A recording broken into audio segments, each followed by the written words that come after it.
everybody. Hey, what's going on, guys? I am Jaret Patterson. I'm Sean Spencer. We are back. We are back, ladies and gentlemen. I gotta go out and hold up. Come on. The lion. Here. The lion. New music so fine. Kirk Cousins.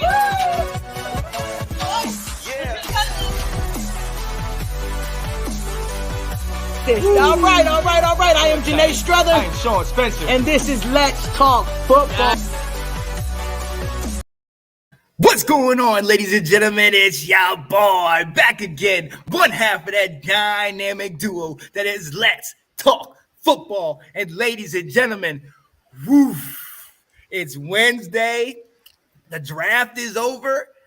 Not feeling too bad. I'm not feeling too bad. But look, I'm not here alone. I never am on Wednesday. I got my guy right here. You know what his name is, Mr. Will Kramer. What up, Will? Oh, man, it's a big Wednesday. Yeah. It's a big Wednesday. For all intents and purposes, the offseason's now, we're almost over with the offseason. We're moving on to the next season.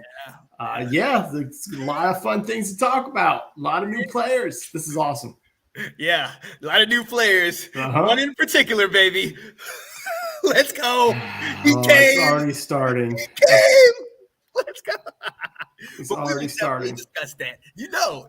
I'm so excited, man. I'm so excited. Look, ladies and gentlemen, you see what the tagline says. Welcome to Washington Football Weekly. Yo, that's my guy, Will Kramer. I'm Sean Spencer. We are here with you to recap the draft. It is exciting. Will, I know you were over at a friend's house for the draft. How was it for you, man? How was it? After the first pick, we know how you were kind of dealing with the first. How was the draft in its entirety? I loved it. Thursday night was fun. So let me tell you, this is why it's such a big deal to us and, to me. So I don't go out often right now. We got two boys who are sleeping right now and who wake up off. Sometimes they wake up during the show. And so my wife is usually dealing with it. And other nights I'm dealing if they wake up early. So this is my night. It's Will's big night out. Right. So I went to the restaurant, got nachos, I got queso, I was like, this is my big night. Just to be out and around people and stuff. So it was so much fun. I love doing the analysis of each team. I love predicting, all right, it's gonna be this guy right before they pick, when they say pick is in. It was a lot of fun. And then the next night, I love the next night just as much, rounds 2 and 3, because I sit there on the couch. I'm glued to my phone, talking to people about what happened yesterday, what's happening, what are we doing. And then this weekend, and then Saturday, I normally am sitting down watching rounds 4 through 7. But this year I took a little bit of step back. We had some fun times, but I was still kind of checking every 20 minutes. Let me just see. Right. But I didn't have the TV on it the whole time. But it's just an exciting time, of the year. I learned this year, I took a step back a little bit and just kind of let the draft happen. Yes. I didn't overanalyze the players. I didn't stress out over who hasn't been picked and who's still there and what's going on. I just kind of let it happen. Yeah. And to be honest with you, this is weird to say as a fan, though, it was kind of therapeutic. Yes, it was. So even when there was some picks and I was like, my response was, okay, and not what? Right. So it kind of helped me out. Tell me about your draft experience. I know yours was a little bit different. You were listening to a lot of music. Yeah. So my draft experience was definitely a little bit different. I was in New Orleans. Absolutely had an amazing time out there with my fiance, some of her family and friends, some of our friends that live in Chicago that are from New Orleans. It was a blast, man. Hot, very hot. Mm-hmm. Hotter than maybe even your area. Oh. It was a low of I think 85 with that humidity kicking it up to about 90. Ladies and gentlemen, I don't know if you've seen me, but those who know me, I sweat profusely. Oh, jeez. So I was drenched. You already I did see you had that little hat, the little rag. It was rough. But you know what, man? I got to see some musical acts that I had seen before. She's a huge Avett Brothers fan, so that was big. Yeah, they were there. They were live. That's the one I had. That's the one I had to see. They were the ones that ended it on Sunday. On Sunday. So that's Trisha's favorite band too. Really? We go see them every time they come into Columbia. Interesting. Oh, next time they come to Columbia, let it happen because we will travel. We've gone to Cleveland. Now we've gone to I think Chicago for it. They've been in Maryland or Baltimore, DC. We've now gone to Louisiana. We will come to South Carolina. Okay. And any excuse to see There's my an guy. Invite. That's an invite. Let's go. So I guess when I heard Jazz Fest, I guess I wouldn't have thought Avett Brothers. I didn't even think. I think you had CeeLo Green was there. That was not what I was expecting when you said we're going to Jazz Fest. Well, and see, that's the thing that I think kind of got me too, because I'm sitting here thinking, I'm like, okay, I'm a jazz guy, Arturo Sandoval was there. So, classic, pianist and trumpeter, great guy, somebody that my dad would know, somebody that I've kind of been raised up on. And I was like, okay, that's what I think when I think Jazz Fest. There was a gospel tent with nothing but like Sunday morning gospel music. There was a blues tent, which obviously in that area they had a jazz, but then you had a lot of other different acts. Got to shout out my cousin. My cousin was there. Her name is Janet Sula. It's like an African, Afro-Indian kind of group, and they do a lot of the native dances, a lot of native songs. They go hard, and I'm gonna tell you something. They go nonstop from start to finish, and they're all dressed up like deep in that garb, and I'm like, it's hot, and I'm just looking at y'all like, I'm sorry, because I'm hot just looking at y'all. Sure. But it was so many different acts. Nelly was there. Nelly was one of the people that I was like, really? Where Nelly was coming from. He was coming straight off his national championship performance at the University of South Carolina for the Lady Gamecocks. There it is. There it is. But that's fun, too. I would love to hear Nelly. It was crazy, man. But yeah, Nelly, one of the ones that we saw the Who. Who else was there? Charlie Wilson was there. I mean, they had Red Hot Chili Peppers was there. They had so many different acts. The thing, it ended up becoming you just couldn't go to everything. Mm-hmm. You know what I mean? You had to pick and choose what you want to go to. Like one day we stayed at the Who, and then by the time we were like, all right, Nelly's now playing, I'm in the middle of this big crowd, and it's like, look left, look right. Okay, I can't go anywhere. I can't go anywhere. Yeah, I'm kind of stuck in the middle. Now, thankfully, the first 2 days, Friday and Saturday, the draft didn't happen till later, till after everything was over. Mm-hmm. You know what I mean? So, or no, Thursday and Friday, right? And then Saturday is when it happened, like earlier in the day. So Saturday, I was more looking down at my phone. Yeah, okay. But for the most part, I was good when I was at Jazz Fest. It was amazing, absolutely amazing. Definitely got a little memento. I didn't make it all the way. Towards the end, I definitely succumbed to the heat, and the water. And ladies and gentlemen, I was drinking lots and lots of water. It was not beer on this day. The other 2 days it was definitely beer. Water, Sean. Mixing the water. I was mixing it all. But yeah. So it was that heat is no joke, but it was absolutely amazing. I would definitely recommend it to anybody, just because, like you said, Jazz Fest, you normally think, okay, I'm hearing some jazz, I'm hearing this. There were so many different acts, so many different foods and whatnot out there. It was amazing. Absolutely amazing. What was the best food that you had? It was a shrimp. It was I think crab cake stuffed shrimp, or there's a shrimp stuffed crab cake. So the shrimp was in the crab cake, and it was it was fried, and oh man. You had that. You had a lot of jambalaya, obviously. Yeah. You had they give you like, I'm gonna get some ribs. Give me a couple of ribs, and they gave you like 2-3 really big pieces of rib, which is great, but it's really heavy in that heat. So it's kind of like you almost can't even enjoy it. Mm-hmm. I'm trying to think what else. There was something that we had that was. Please tell me you had some etouffee. No. I don't remember them. It would be heavy during the day. It certainly would be, but I used to go to every place I went. I'd be like, let me try your etouffee. So I was trying it at every place just to compare. It was just so good. Now, something I did have that I had not had before, escargot. Oh, I had never had escargot, and it was Yeah, me actually neither. pretty great. It was Okay. actually pretty solid. I obviously escargot. If you don't, for those of you who don't know, it's snail. yeah. And then that's the first thought I had. Like, and so I was telling my buddy, I said, "Well, what does it taste like?" Because he's just downing them, and he's like, "Well, if you ever had like mussels or something like that." I was like, "Yeah."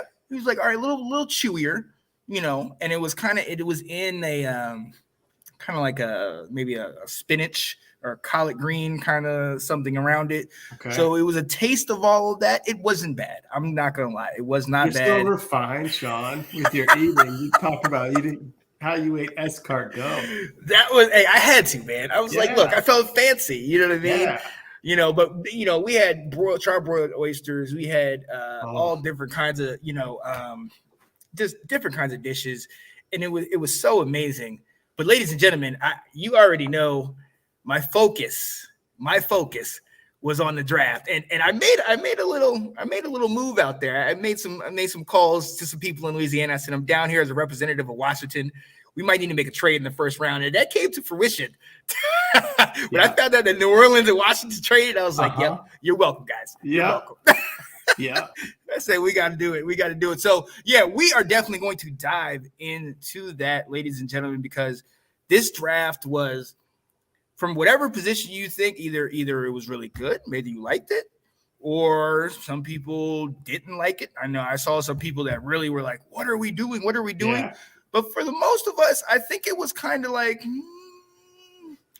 a couple picks, maybe one or two picks here. I like this and that. The trade back, we described that. I mean, did anything? I mean, let me go. Did anything surprise you? The Brian Robinson pick kind of did. Yeah. Okay, so actually, here's the surprise. We didn't draft a guard until late. We didn't get a linebacker at all. Those were the two. It was more about what we didn't get. Yes. That's what was surprising. And I think I kept thinking we were going to go safety earlier, and I thought we were going to go lineman earlier. Yeah. And we didn't. We waited later. So that was definitely the surprise for me. I was surprised that we picked Brian Robinson in the third round, but then I also wasn't, because we hosted him. Yep. And we talked about it when we did our mock. We're like, we are the ones that are not putting, like, this team's going to emphasize running back more than you and I do. So then when it happened, I was like, okay, yeah. What about you? What surprised you? Oh, excuse me. Number one person we had talked about that if he had fallen to 11, Kyle Hamilton pick. Yeah. Okay. That is, when I saw that he was there, every thought that I'd had about trade, move back, get extra picks was out the window. I said, the guy that we want is there. It's going to fill an immediate need, day one starter. I was listening to the coach. Yeah, I got that. I was listening to the coach about all, his coach about, this guy's a Swiss Army knife, and, he's really, a good part of the team. He will definitely be an asset to anybody he comes to. And I just thought, this is it. I mean, it's a home run. It's a home run, but I don't know. Maybe they thought it was a home run a year ago when they got Jamin Davis. So I don't know what they were thinking. I do like that they did get extra picks from that. Yes. But it definitely surprised me, because in my opinion, I was like, it's a no-brainer. Yeah. You know what I mean? But maybe we overthought it, I did not think that there was going to be a trade at 11. Mm-hmm. I really with no quarterbacks taken. Yeah. I really was just like, well, I guess there's no one out there that people really want, And then when New Orleans came up and traded, I did not think that they were going to be trading up for Chris Olave. Nah, no. I was sitting there going, oh, man, we gave up the chance to draft Jameson. Oh, man, I don't know how I feel about this.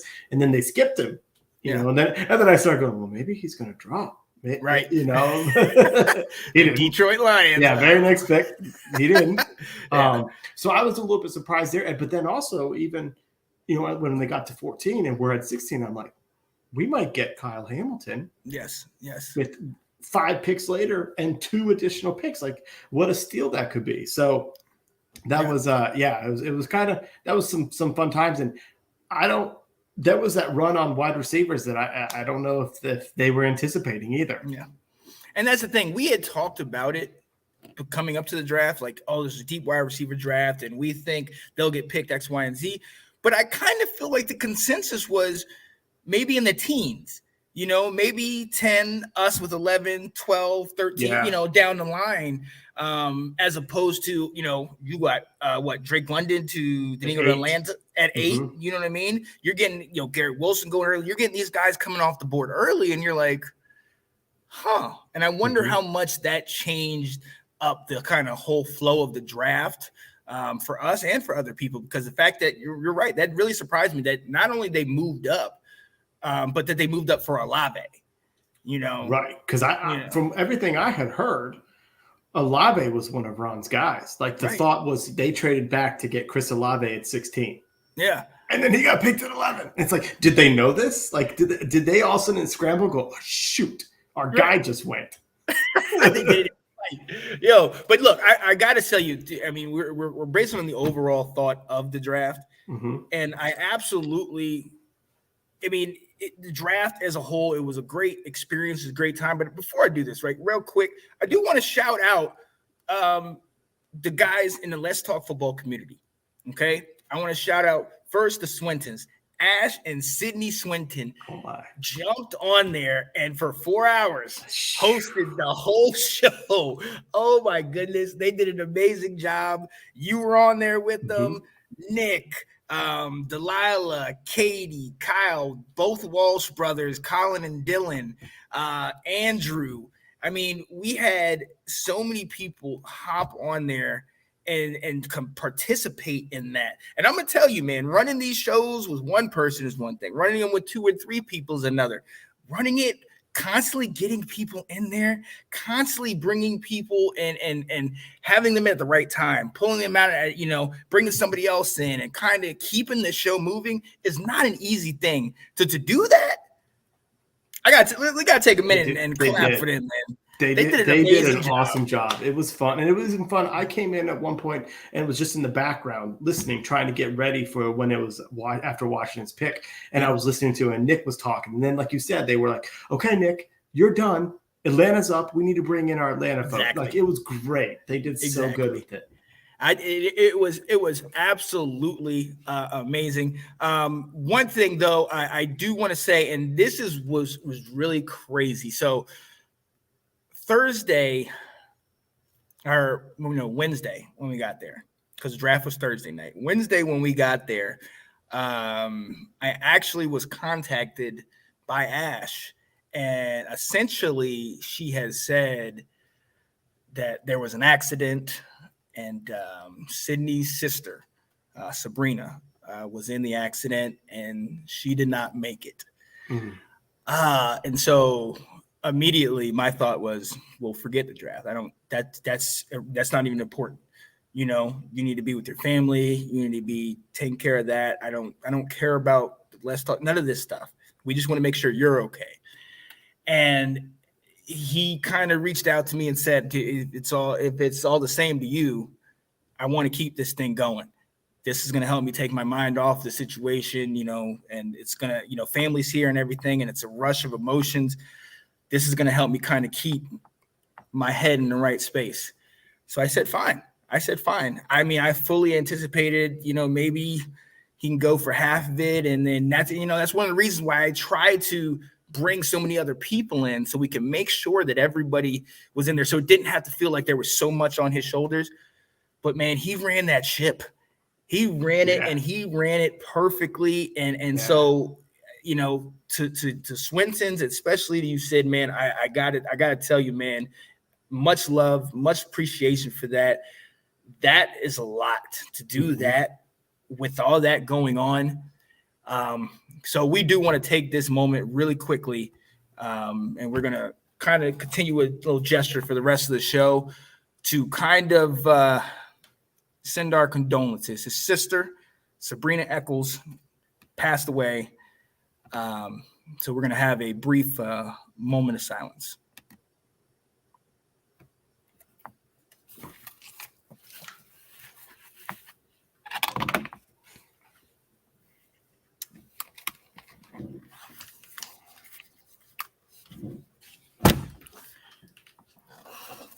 One of the things that they always said they remembered her by was she always had the backwards cap and the shades on. So Sabrina, man, we know you're in heaven looking down on us. We know you got your family. We're going to take care of them the best we can down here. You don't worry about a thing. You just enjoy heaven. You enjoy that peace, and to the family, I say it's written in the Bible. It says, weeping may endure for a night, but joy cometh in the morning. Psalm 23 says, yea, though I walk through the valley of the shadow of death, I will fear no evil, for thou art with me. Thy rod and thy staff, they comfort me. God has got you. He has wrapped his arms around you, Swintons, and everybody in that family. And we just want to let you know this is our little gesture just to say we love y'all. We appreciate y'all. Could not do any of the things we do without y'all. So we are here for you guys. If you guys need anything, do not hesitate to reach out, call us, ask us. We are here for you, man. So RIP, Sabrina. Yeah, buddy. But yes. So what an amazing draft. It was super amazing. And look, we talked about our overall thoughts. We're going to dive into the grades that we had. I talked about Hamilton, who we missed out on. Mm-hmm. Is there anybody else? I mean, Hamilton, Olave, is there anybody else that we really missed out? Anybody like maybe later that you were like, oh. Well, I love my guy. I know. Brandon Smith. Yeah. Yeah, that was kind of tough because we traded right out beforehand. Yep. So not getting him we made the trade with the Panthers and they went and selected him. That I was like, oh man. But truthfully, I was okay with everything that happened in our draft. Yeah. And like you said, there's been a lot of uproar over everything. It didn't bother me. There's a couple things I chose to do this time. We've been doing those mock drafts for a while now. Yep. And I actually did a couple different mock drafts before in different sites. And I've been doing it for a couple of years because a few years ago, I was big into the mock drafts and watching the NFL draft, and players were going earlier and later than that mock did. And I was like, what is going on? And I was like freaking out. And I thought, you know what? And this is this year. The NFL big boards are nothing like what we see online. Okay. And we can go with what we got. But look at New England went and picked up Cole Strange, who we were looking in the 3rd and 4th round. Right. He went first. Yeah. Okay. It leaked today that Dallas, their big board got leaked. And they didn't even follow when they got to their pick, the top rated player was the safety from Georgia. Right. And they went and selected the offensive lineman. So it's like some of these people who kept saying that Washington was reaching on these players, you could be right that there could have been value later on, but you don't know what these teams value. But didn't we go corner back to back at what 3rd and 4th? Yep. I think it was. Yeah. So that was already I didn't see that coming. Right. You know what I mean? So there's a little bit of that, so it's like, I didn't get into the chatter of are we reaching on players, on Mathis, on Dotson stuff. What I noticed, the overall theme for our draft is players that can play now. Right now. Yep. 1st round pick, 2nd round pick, 3rd round pick, 5th round pick. Mm-hmm. They should be contributing on the field 11 on 11. Mm-hmm. But it's always 11 on 11. But offense and defense. The 4th round pick is going to come in and play special teams immediately, but develop. And then all the other guys are more developmental picks. But 4 guys, we were looking at, they're heavily seasoned in college. They're ready to go now. They're not raw like Jamin Davis was last year. Right. It was this guy can come in and be Santana Moss from the get-go. This guy can come in and play a part of our D tackle rotation. Mm-hmm. This guy can play at tight end immediately. That's what I caught from this draft is they were looking for not as high ceilings, but lower floors. Right. And the guys that are coming in immediately saying, let's go. They're ready to play. Yeah. Yeah. And I think that's ideal. I mean, that's what we wanted. We wanted those guys that are, okay, here we go. Put them in rotation, get them going. You talk, and we're dive into. You talk about the first, second, third picks. All those guys could easily get a number of snaps this first year going in, barring injury. I mean, who knows? They could definitely get on the field. You already know one of my picks who hopefully will overtake Carson Wentz. We'll definitely discuss that. But I mean, to your point, even so much as the one right after him that we picked up in the 6th round, the tight end, it's like, we know the injury situation with Logan Thomas. This guy can come right now. This guy can do it. Would we have looked up, if you want me to be completely honest, some of these guys, I didn't look up at all. Nope. I didn't even either. I saw their name. It was just scroll past. Yes. I think the only one was the running back, John Robinson. I remember in one of the mocks, I think we both had him there as the highest guy on the board, and I think we still went elsewhere. Mm-hmm. We were still looking, but he was somebody that we looked over, and it was like, maybe we can get this guy, but I don't know. Right. So, but yeah, it was a lot different than what we think. But we also got to remember, some of us out here are playing Madden. We're not doing that. We're not trading everything to go back 40 and get all these picks. We're not doing all that per se. We're kind of making it like, okay, we need guys that we're looking at. If we got to play tomorrow, who's going to contribute, who's going to fit in, and everywhere we went, it fills in a hole that we can definitely, I feel like is addressed. And I think that was a good thing we did. Mm-hmm. I agree too. So look, well, let's get into it because I'm just giddy over here. I'm just giddy. Who's your favorite? Who's one you're most excited about? I've got 2. Okay. I'm very excited about the wide receiver today. Yeah. More so than I was Thursday. Right. But I am excited about him now. I'm so Dotson, but that's kind of easy. It's a first round pick. Right. You're going to get your most talented player. So the guy that I'm most excited about now is Cole Turner. Yeah. Our tight end.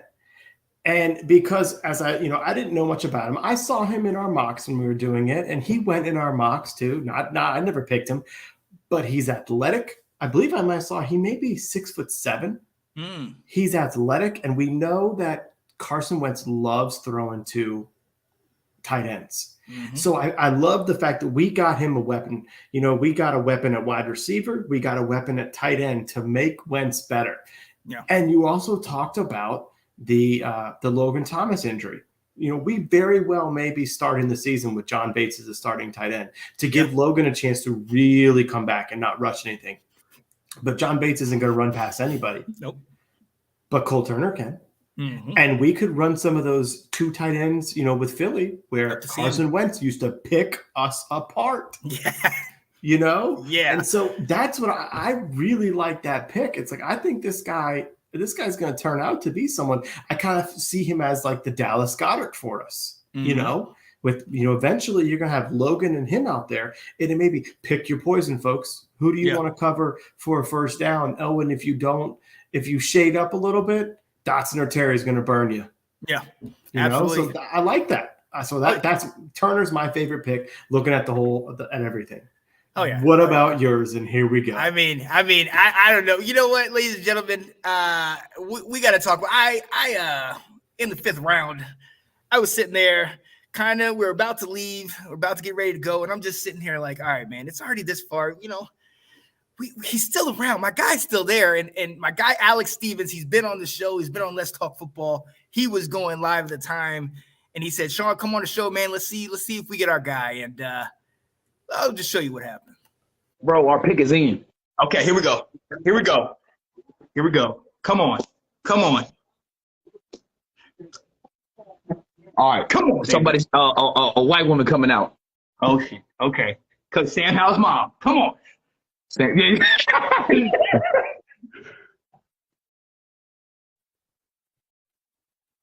Howell. Come on. We got him. Let's go.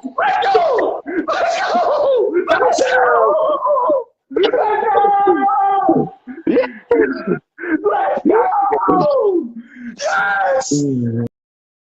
Let's go. Oh my gosh. Let's go. Yo, we had 2 units, one on each side of us, and both of them came outside like, what happened? What's he doing? I was yelling. I was screaming in the place. This was right before we went to Jazz Fest that day. Sure. I was just like, let's go. Are you serious? I messaged you guys. This is Christmas art. This is Christmas early, baby. Absolutely loved this pick. I did because I felt like we got him at the right time in the 5th. We didn't reach up to get him. I felt he dropped farther than I would have expected, but I absolutely loved that fact that he was still there. And then, hey, what have we been talking about? You know, a lot of these quarterbacks, these rookie quarterbacks are being paired with a college teammate. Trevor Lawrence has ETN, but you got Jalen Hurts with Devontae Adams. You got Burrow with Chase this past year. You saw what they did. In my opinion, getting Sam Howell and pairing him up with De'Ami Brown, I mean, for in the very least, now these guys are comfortable. Now they got their buddies. And I mean, we also know how they're the best duo in the Carolinas. Did you? Did you? Let's go. Let's go. Yeah, look at him talking to him. Look at one hand tapping it to himself. See that? See how Sam Howell throws that soft ball? It just goes right into his hands. Oh man, it's gonna be a great year, baby. Let's go. Yeah, I remember that game, and I remember being furious. I'm like, who is this freshman quarterback who's torching? You know, Mukwama went to the NFL. I'm like, who is this guy? What is happening out here? Oh my goodness. I loved it. But look, but in all honesty, like I said, like that year, the year after that, you know, he had De'Ami Brown, Daz Newsome, Michael Carter, Javonte Williams. I've told you guys this all off season. All 4 of those guys went over 1,000 yards under that Mac Brown offense. It's a pro-style offense. He's been a 3-year starter. You talked about he started as a freshman. The last year that I think Clemson won it all, we had them on the ropes. We lost to them 24-22, and we decided to run an option for our 2-point conversion, which was the dumbest move that we ever could have made. But, I mean, we were in it. He had that team going. And last year, everybody kind of picked on how he did last year. And, yeah, he fell off a little bit, but all of his talent was gone. You know what I mean? He had Josh Downs and Ty Chandler. You know, one of the guys had been there. One of the guys was a transfer. These guys weren't at that level. A lot of those guys went to the league because of how good they played with him in that system. And I just thought this was a great move for us and at the right time. That's what got it. That's what got it for me, is that when we got him in the 5th, I was said, oh, that's perfect. That's absolutely perfect. That's absolutely perfect. So, yeah, you knew where I stood on that one. No, and you know what, though? Ron Rivera said that. Was he said, you know, he absolutely had a down year his last year, but he lost so much NFL talent. Yes. And one of the scouts' reports on him was basically, he said he looked at that one wide receiver, and if he wasn't open, he ran it. There it is. You know, he wasn't trusting anybody else. So it really was hard to evaluate this past year. So, yes, I know. And I think we'll still get into a little bit of it too. But, that was so much fun for you. Like, for me to let you have this. And seeing that reaction, I don't know who was more excited about their quarterback pick. Is it Sid with Kenny Pickett? Right. Or is it Sean with Sam Howell? And I didn't know that Alex wanted him that bad either. That was surprising to me. And so he had said something to me. We had been talking back and forth about that. And we were kind of like, okay, we're not going to get a Willis. We're not going to get Pickett, you know, Desmond Ridder, all these. We're not going to get these early guys. And I was sitting, and I've been saying Sam Howell for good part of a year, if not longer. I mean, I'm sure we could find tape last year where I was like, wait till Sam Howell comes out in the draft and let's go ahead and get him. Yeah. You know what I mean? And I had talked to him about that, and I was just telling him, man, go watch the tape. Go watch the tape. And he came back, was like, oh, yeah, this is the guy we need to get. And at the time that we got him, I think it was a great move. And it was definitely something that I did not expect per se, but I definitely was hyped about it. But then again, you mentioned Sid. I didn't expect that either. But then when you think about how they played it, that he's been in there, he's been right under their nose for the past 5 years at Pitt. Mm-hmm. And then they did all this hoopla about Malik Willis because they were just bluffing. They were just bluffing. They wanted Pickett to fall to them. He did. So I know he was hyped. Yes. But no, you already know where I stood. Well, I mean, all these quarterbacks, though, besides Pickett, like, honestly, if you look at it, it's congrats to Pittsburgh for getting the guy you wanted. Yeah. Did you need to draft him at 20? No. Because the next quarterbacks didn't go the third round. When has that ever happened? Yeah. Like you said, so right now, this time last year, Sam Howell was the number 1 overall 1-1 player. Yeah. This is who you're getting. And he went in the first pick of the 5th round. Like, that is crazy how these quarterbacks fell. Like, we heard that they weren't being valued, but this is where when I talk about, like, I didn't care much about big boards and mocks at the end, because nobody saw teams really saying, like, not only do we not love this quarterback class, we don't even like it. Right. They basically said, F you all. Yeah. We're drafting guys that are going to be our special teams player instead of a potential quarterback. That's how devalued these teams thought about and how much they thought these quarterbacks this year were that bad. Right.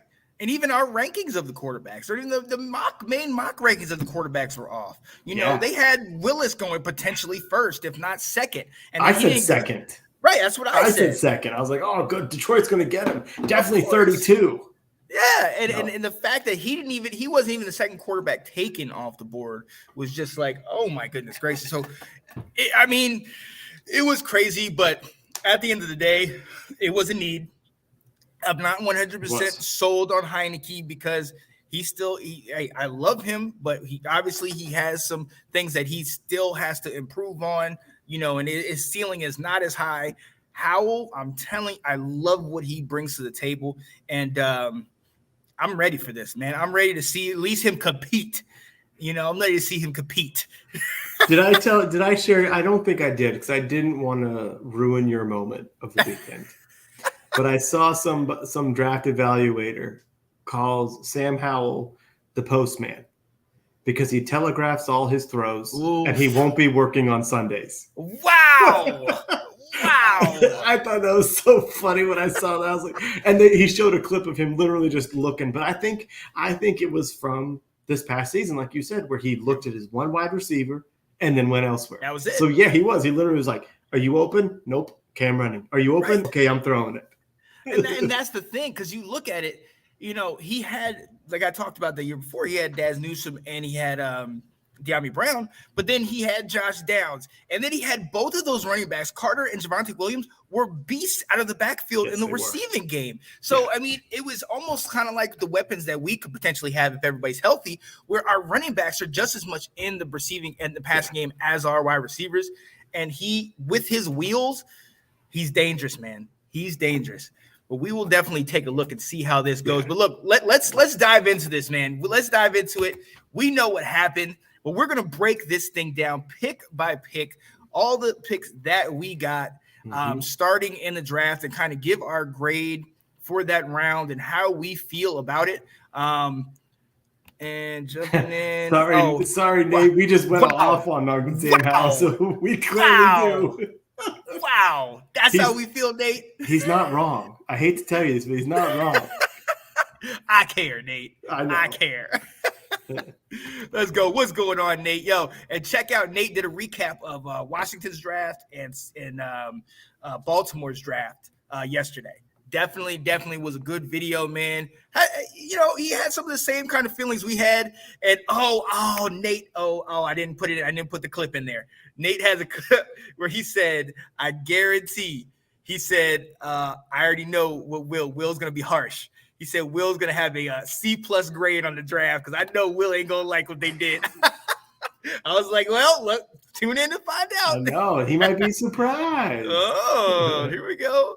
Look, I love the incognito Commanders fans. Look, guys, I'll take it. Yo, shout it out. No, we are doing this. We are as a tribute to Sabrina Eccles, as Sydney Swinton's sister passed away on an untimely passing last week, right before the draft.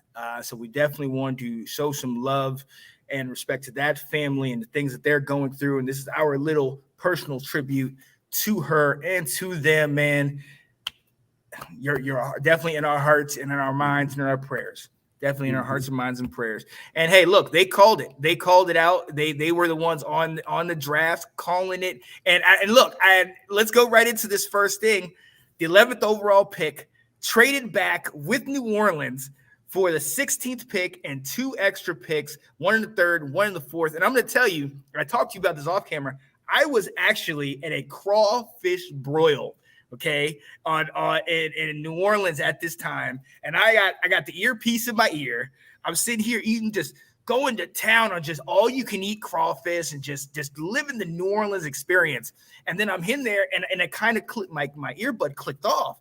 And I was like, oh, snap. Well, let me go out here and see if I can get it. And I hopped in, and they were like, you just traded with New Orleans. You just traded with New Orleans. I was like, wait, what? What happened? What happened?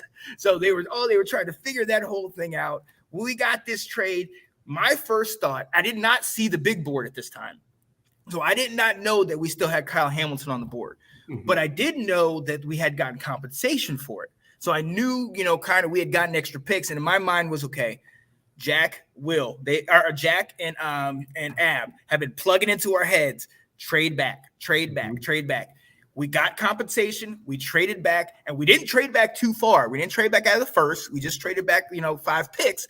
So I didn't have an issue with it.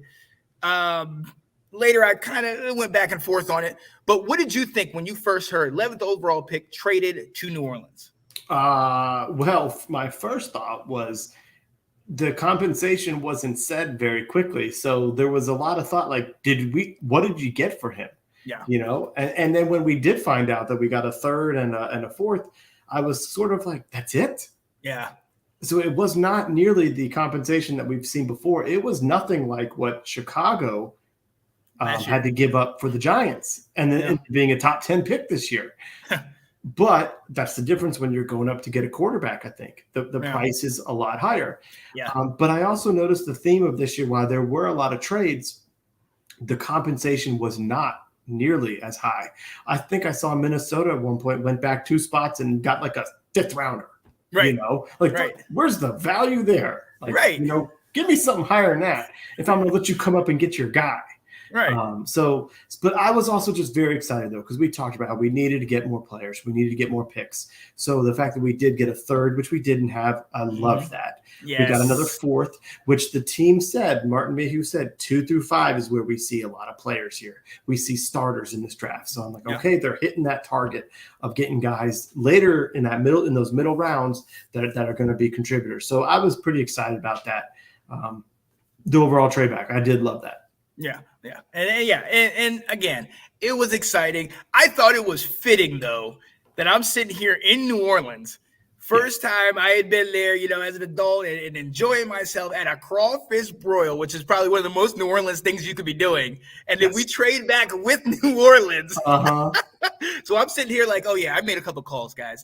I got it set up. Don't worry about it. We need extra picks. I got you guys. Don't worry. Now, before we move on to who we got at 16, like I said, I did not know that Hamilton was still on the board. He ended up going to the Ravens. He went to Baltimore. You're welcome, Nathan. What did you think about that? When he was there and we traded back, what did you think? Were you okay with the compensation instead of that, or would you have wanted us to get him? Yeah, because I didn't want Kyle Hamilton. I wanted the wide receiver the whole time. That's right. Yeah. So I was totally fine with that. And then I know we're going to get a pick, but I really thought I was dead set that we were getting a corner. I thought we were getting McDuffie. And, I texted you all and I texted Jack saying 2 years in a row, you predicted the pick. Yeah. And that was incorrect. Yeah. I wanted to hit him up too. Like, hey, you predict. Well, no. But so as you saw, we did trade back to the 16th pick. With our pick, the Saints picked Chris Olave from the Ohio State University, which kind of bummed about. But we got, I think, maybe not equal, but not too far below him, a solid playmaker in Jahan Dotson, wide receiver out of Penn State. And after the fact, I'm hearing nothing but good things. I'm hearing this guy has the best hands in the draft, in the combine. Like, right. Okay. Right. What are your thoughts about this guy, man? Yeah, so it's one of those things where in the moment, you got to play the Anton once. Yeah. Because Yeah. because I literally was like, what? Right. This Right. guy? What? What? Exactly. That was my exact reaction. And I think it's because in all of the mocks that we did, he was going late first, Yes. early second. Yeah. So where we were in both picks, he was never a part of that. Yeah. So I paid zero attention to this guy. Yeah. So I literally had no idea, other than a name, I didn't know who he was. And then they showed his frame, and he's like, what, 5'10", 180, maybe? Yeah. And I thought, what we just drafted a Smurf. Right. What are we doing here? That's exactly what we drafted. So I'm sitting here like, I don't understand this at all. And some of the players I was looking at, or the people I was with, they saw my reaction and started laughing because I'm like, what did we just do? And who is this guy? Right. Now, like you said, then I learned about who this guy is. Mm-hmm. And I even asked a couple Penn State folks, I said, the next morning I texted one of them, I said, make me feel better about Dotson. And he said, he catches everything. Mm. And he goes, he's got speed for days. Yeah. And it's like, so I started looking at it, and he's got tons of speed. He literally has a huge catch radius, and he catches everything. And he has that ability he is like a very, very light version of Tyreek Hill. Yeah. And he's versatile. We've been talking about what Curtis Samuel can do, but this guy can do the same. We've been saying, what do we need to do? We need an outside guy. We need a slot guy. He can do it all. Yeah. He can allow us to move players around. You don't know which route is he going to go from the slot if him and Samuel are on the same side, or him and Terry are on the same side. Who's going to go inside, who's going to go outside? You don't know. The other thing is, they say he is the most, besides, I think they say Olave, I believe, he is the most NFL ready week 1 receiver. So he's ready to get going. And so again, my feelings when it was picked versus the next day, a couple days after, and even today, it's like, I'm really enjoying this. And then hearing him talk, he's very mature. He seems ready to go. I'm excited about this guy. I think they did it. I'm hoping for certain, but I certainly think they did it. They picked a good one. Yeah, no, his size was definitely, when I looked that up, I'm like, this ain't Drake London. No. This ain't 6'6". This ain't this big guy. This ain't that dude. But then when you really start thinking about him within the depth chart, you got Scary Terry at number 1. Obviously, hopefully we get Samuel back. We hope Diami can show up and do it.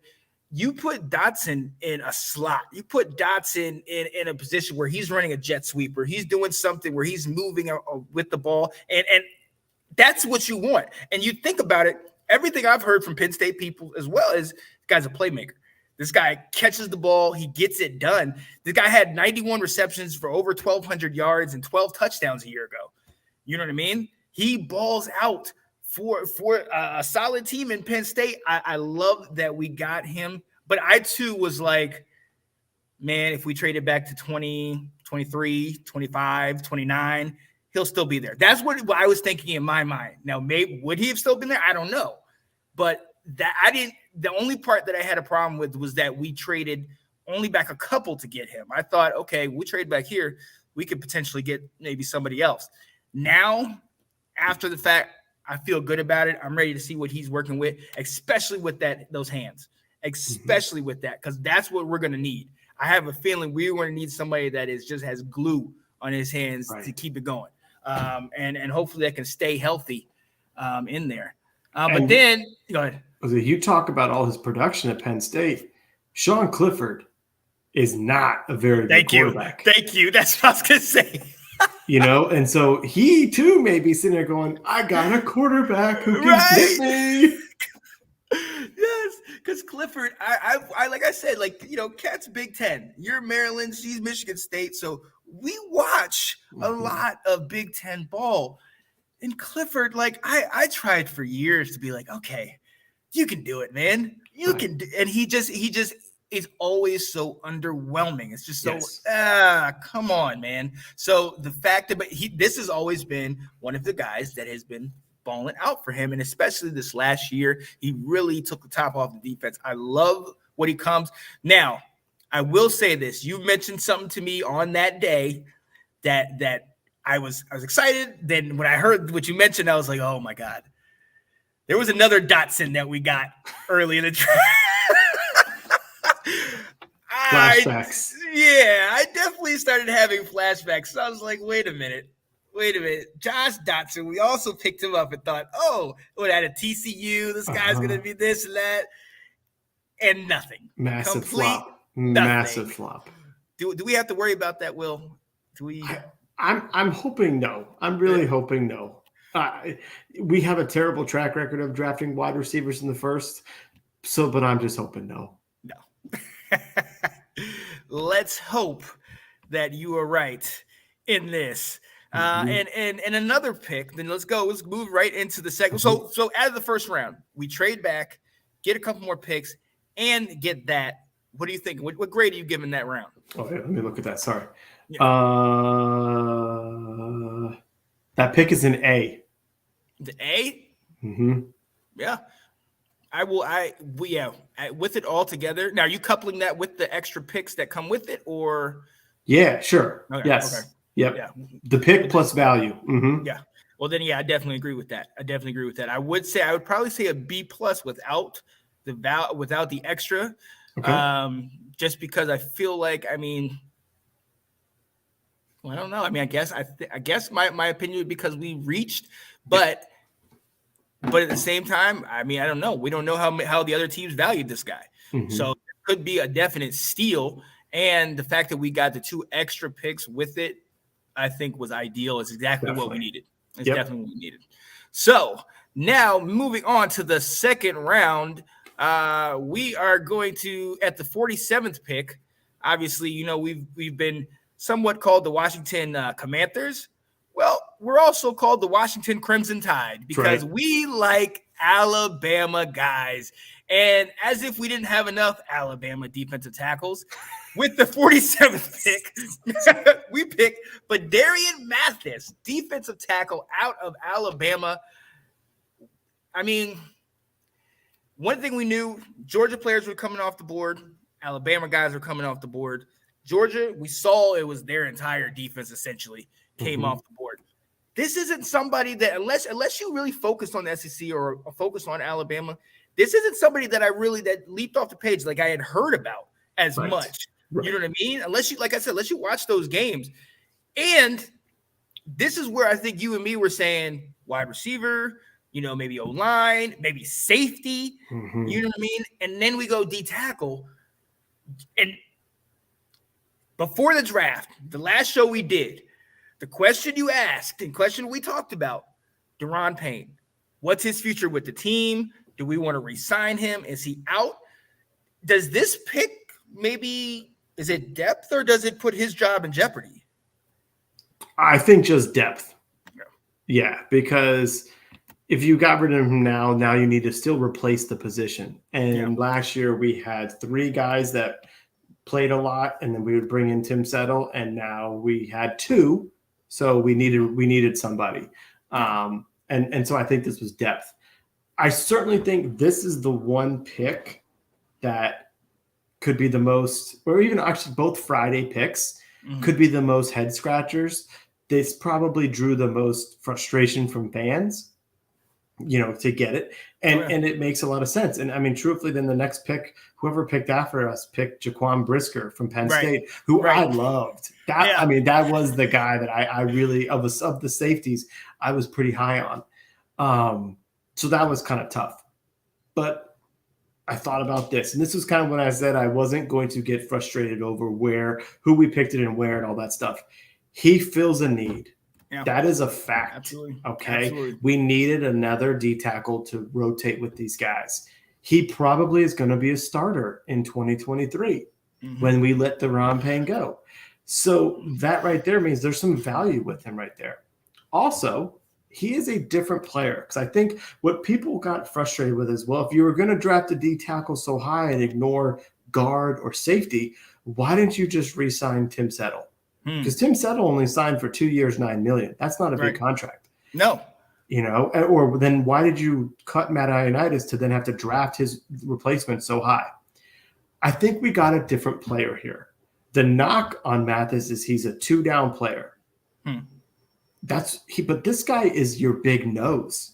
He's not your get up field and make sacks. He's you're not going to move me and you need to run around me. Yep. And if you do want to move me, it's going to take two of you, which means you're going to open up my boy Chase or my boy Montez or my boy right next to me, Jonathan, to get up the field. Yep. So in that sense, from a philosophical sense, I understand the idea and I'm intrigued by it. Was it a little early? Yeah. Let's not, sugarcoat it. Yeah. But I do think he feels a need and he can get on the field immediately. Mm-hmm. And so because of that, I don't hate the pick. Mm-hmm. And I think he's going to be a contributor. So therefore I'm like, okay, I'm all right with it. Yeah. Yeah. Again, I don't hate it. I'm not going to lie. Be very, very blunt and honest with you. My first thought was, really? Because I was like, wait a minute, what? Yeah. What? Like, are we really doing that right now? But, like you said, once you get to the point where you're like, they might not be looking at this whole thing the way that we were looking at it when we put it down on paper, we did our mocks and things like that. Mm-hmm. And if you really put this out for depth, which is something that we all agreed, depth is what is a necessity. We need to make sure we have it because we got hit by the injury bug, by the COVID bug last year hard, especially later in the year when we needed it, when we could potentially made a run. Mm-hmm. And this, I think, addressed that. The caliber of player he is, being from Alabama. You know his size. You know what he can do in that internal part of the defense. And now you got these three big boys right over here doing what essentially we wanted a Tim Settle and an Ioannidis to do to help free up the outside, like you were talking about, the Chase Youngs and the Montez Sweats. That is what we got to do. And the thing is, what ended up happening is when you had Chase, who wasn't there, or when he was there, or Sweat was there, if you brought somebody else in, it wasn't Jonathan Allen or Ron Payne, you weren't getting that same production. Now, hopefully what we're getting is somebody that's not falling off too far from those two top tier guys. He's moving in there, and we're going to keep that thing going. I love that for the depth move. Yeah. Was it early? Absolutely. Could we have potentially gotten him later? Absolutely. But in hindsight, I'm good. Mm-hmm. In hindsight, I'm good. I'm glad we got him, but I definitely think this is something. If there was ever somewhere they're going to talk about a reach, I think this might have been the reach. If this guy played at Georgia, then I'm like, oh, we got a steal. He dropped to 47th pick. But at Alabama, there's Will Anderson, there's a couple other guys, and this guy is kind of one of those guys that's in the middle that plays, but you don't really hear much about. I'm glad he's on our team, and hopefully we can get him to really work well with the system. And the fact that he knows the Alabama culture, and you got those two guys in there already. Mm-hmm. And wait, Bostic, right? Bostic, Alabama? Is he? What did Bostic go to Alabama? Maybe he didn't. I don't know if he did. I gotta look that one up. But the fact that we have those guys in there, that I think is absolutely ideal, and I love that. So hey, I liked it now that I've had some days to sit back and think about it and think about what in fact we needed. And I'm with that. With that. So what'd you grade him? I'm gonna be very honest with you, a C+. Me too. I think we reached. Yeah. I absolutely think we reached. And there's still nothing, even if I say I like the guy, there's still nothing that I've been like even with the stats, I'm like, okay, you're a filler. You're a great guy for in there. You can get two guys on you, maybe free somebody else up.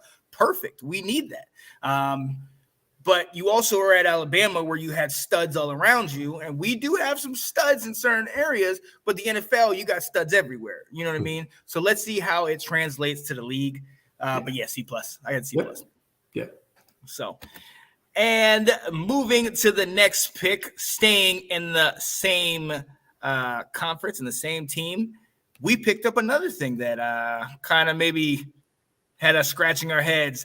It's a third round, 98th pick. Somebody we hosted, Mr. Brian Robinson Jr., running back out of Alabama. Listen, as a running back, as a former running back, my man's a bruiser. Mm-hmm. My man is a downhill runner. He is not afraid of contact, and I absolutely love that. Had 14 touchdowns a year ago, over 1,300 yards. But the biggest thing that just takes the top off for me, 5 yards a carry.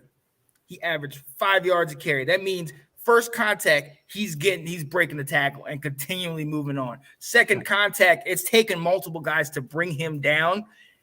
I like that. And to be the starting running back at Alabama, we've seen the past.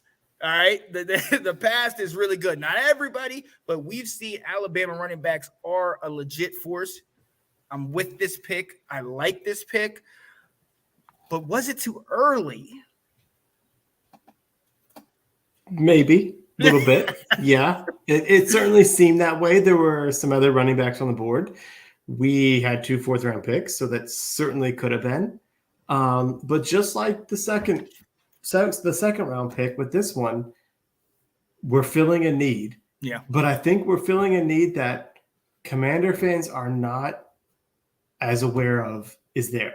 Yeah. So back during the season in August, maybe it's September, I told you in Ab, they liked Peyton Barber a lot. They trusted him a lot. And when they exposed him on waivers and lost him to the Raiders, they were shocked. But then we also said, okay, well, Antonio Gibson's going to take that third down role more. He's going to be their short yardage back, so maybe they're okay with it. I think this pick shows you that they were not as okay with it as we thought they were.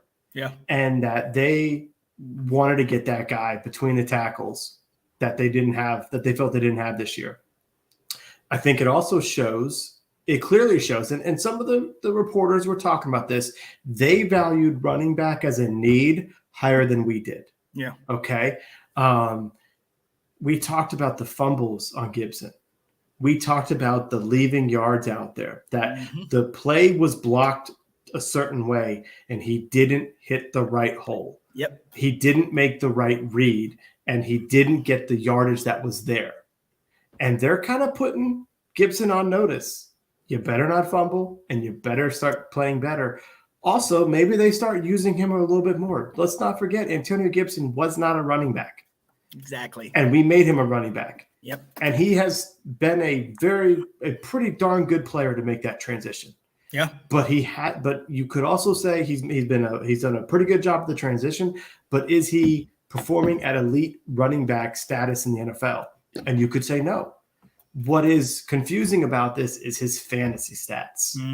He gets double-digit touchdowns. He gets over 1,000 yards a season. So you think in your mind this type of stuff is a superstar numbers based on what we knew growing up. But the game has changed, and and some of these numbers that he's getting, can be done by somebody else.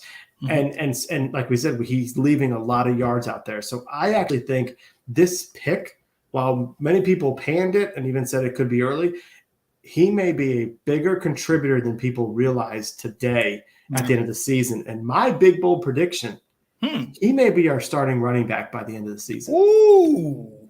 Yeah. Really? I think they're going to be looking at this guy as this guy could take over as our feature back and be that bruiser that you talked about. And they figure out where to use Gibson. I'll say this.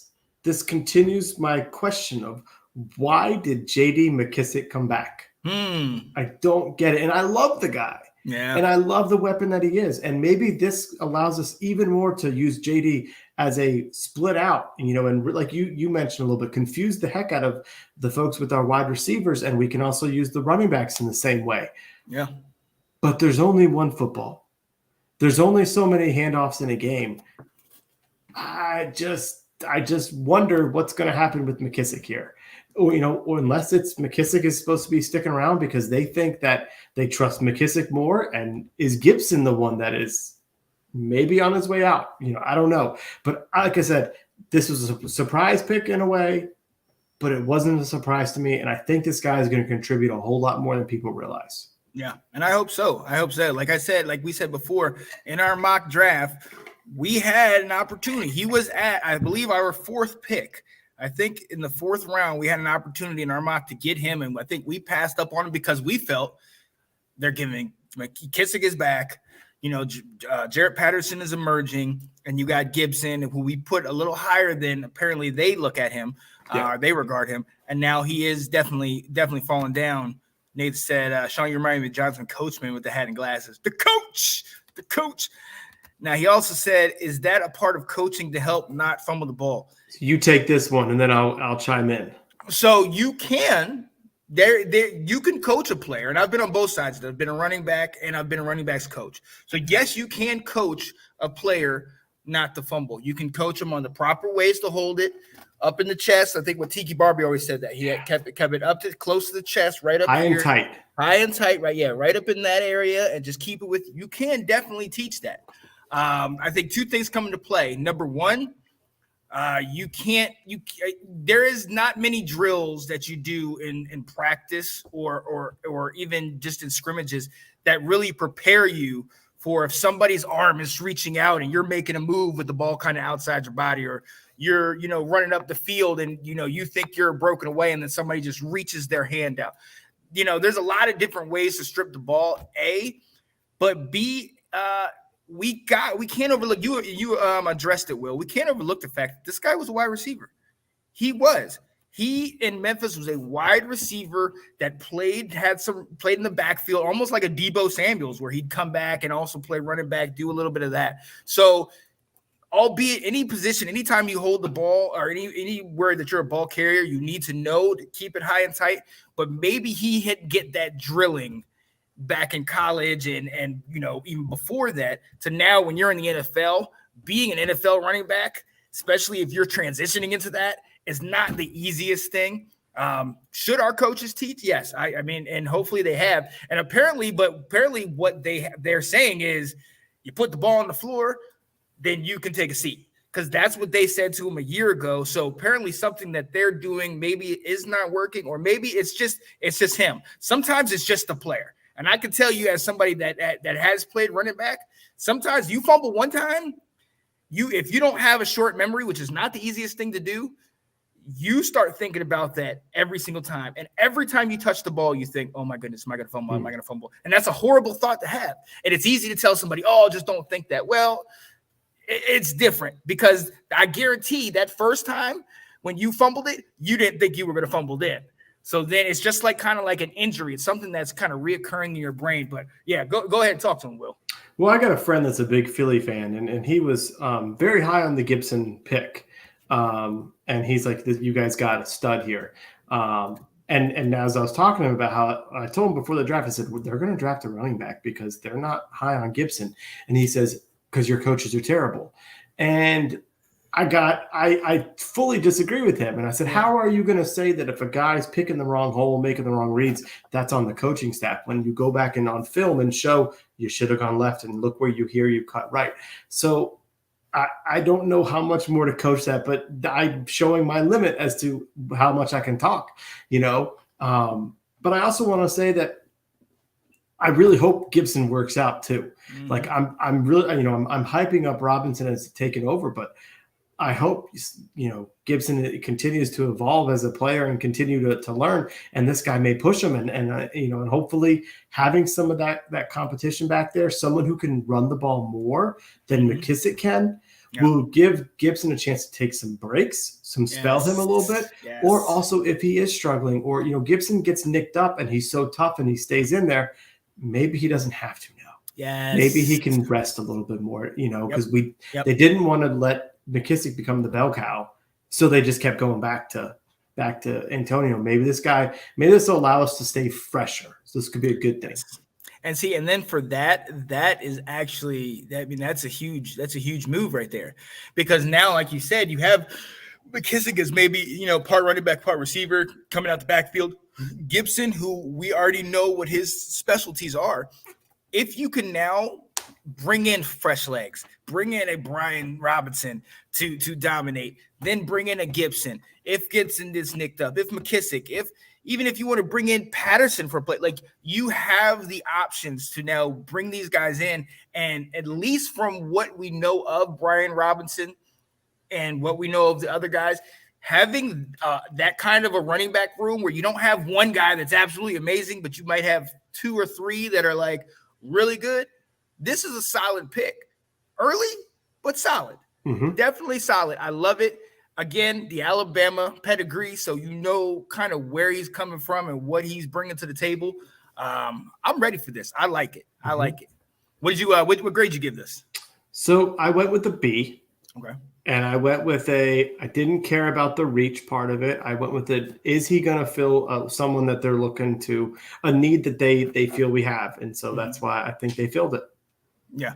I went with an A. And the reason why I said A is because we've given Gibson a number of years. Okay. He did not pan out, in my opinion, to what I thought he was going to be. And so the fact that I feel like Mckissick came back, I almost wonder if some of our guys were like, look, you know, you might get a lot more attention this year. You saw what you did where you saved us against Atlanta. You saw what you did when we had you on the field. We're going to need you in there. But again, like you said, we don't want him to be the bell cow. Now we have a guy that can take the brunt of all those constant runs, boom, boom, 2, 4, 5 up the middle, you know, quick to the right, quick to the left. We can get that and then bring Gibson in as more of a, you know, quick toss, you know, quick pitch out here and let him hit the corner, you know, make him, you know, put him in positions where he excels as opposed to trying to make him something that we both didn't think he really was, which is an every down back. Yeah. You know what I mean? So, yeah, I went with A because I think this could definitely be huge. And I definitely think this definitely, you know, goes to the running back room and says, all right, now you see nothing's safe. You give us the best you got or you could be out of here. Yep. So I agree with you. That's where we are now. So, you know, the first 3 or 4 moves, the trade, the 2 picks, you know, in the first, second, and the third, I'm okay. I'm with it. All right. I'm not disappointed. I'm not upset. Right. I am not going to lie. And I'm bringing my guy Nate back in here for this one because I was feeling some type of way about this next pick. Really? In the 4th round, Washington with the 113th overall picks Percy Butler, the safety out of the University of Louisiana, the Raging Cajuns. Will, help me. Just, I need help, man. I can't. Yeah. I didn't know who he was. I can't lie there. But I will say we didn't know who John Bates was last year. Very true. And he worked out. And when they talked about what he did at the combine, what he tested, this guy is blazing fast. Ooh, what did Chris Sims say? Rockets under his butt when he was running. Yeah, you know? He did. Yep. So here's the very first thing that might make you excited. This guy might make Troy Apke expendable. What? Because this guy is a special teams demon. All right. Okay. And there's also now there's talk about. So first off, look where he came from. His coach just became the coach at the University of Florida, I believe, Billy Napier. So this guy was building a program. Yes, I don't know who plays for the Raging Cajuns during the season. I'll be honest, but they were building something. Oh yeah. To where the fact this guy garnered attention the year before. When South Carolina was looking to, it was either Napier or Beamer. That was the last 2 picks. So he was building something. So he was getting some talent. But this guy is fast. He's got some, you know, he's got great measurables, a lot of athleticism. I think the only thing we can think of, there's a potential for upside here. Yeah, I didn't know who he was. Chris Sims, who is starting to become a pretty good analyst. And I didn't like Chris Sims at first. Not at all. But you know, and especially in this role, I really just thought he, you know, walked into this because of his last name. But he really has been making the last couple of years some good points. He loves this guy. Yeah. He says he's the steal of the safety class. Wow. And he says he can develop into really something that can play a little bit of cover, like, you know, play nickel if you need to, could develop into a free safety, can play, you know, more positions than what we realize than just being a runner the way Troy Apke was. So I don't know how much we're going to see him this year besides special teams, much in the case of when we drafted Derek Forrest, but this will be a draft this will be a wait and see type situation for this guy. Yeah. And hey, look, I personally, I pride myself on watching the Sun Belt, the Mountain West, the MAC. You know what I mean? Some of those other conferences, the AAC, where Cincinnati was. You know, some of these other lesser known conferences that you might not get to see on the everyday. So I've watched over the last several years.